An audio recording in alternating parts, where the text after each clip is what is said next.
Did you guys focus in on any of the issues specifically, or do you want to like tackle? Well, what I thought of when I was listening to what you were saying, and I was thinking about pollution, and I'm thinking, okay, like Aaron said, it can be broad, right? So maybe I thought about the fact that because we're talking about policy and then community, right? Just have those two separate things.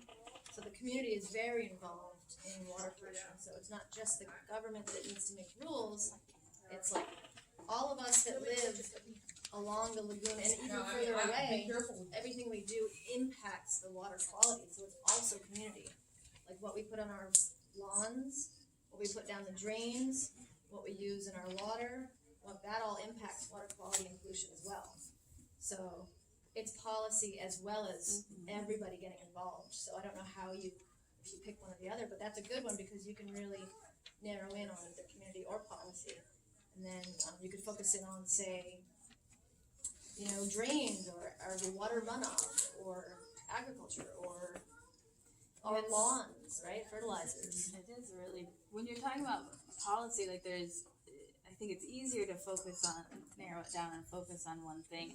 At the federal level, you're talking about the EPI, which does a lot of good things, right? They also have a lot of challenges right now you could learn more about, but they have the Clean Water Act and these big federal policies, but then you could look at it locally where we have ordinances, we have the county and city ordinances and rules that also, like the fertilizer ordinance, there are like laws that direct people when they can use fertilizers and when they can't, and that's to help better, so we're not we talked a lot about that big word. I made some of you write down that word eutrophication, when stormwater runoff carries things that we put on our lawn, like fertilizers, into our bodies of water, and it influences algal blooms and creates algal blooms. So that's one example of a local policy that's put in place to try and lessen that impact. I was gonna say, my group that I talked to, we talked about like bridging the gap, right, between knowledge and action. So like we all know there's bad, right?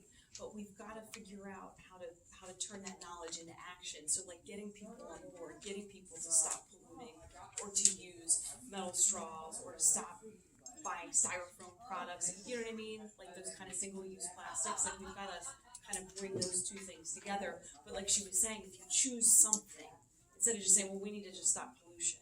If you choose something that people go, oh, okay, I can do that. That's an easy thing. I think you'd get a lot more support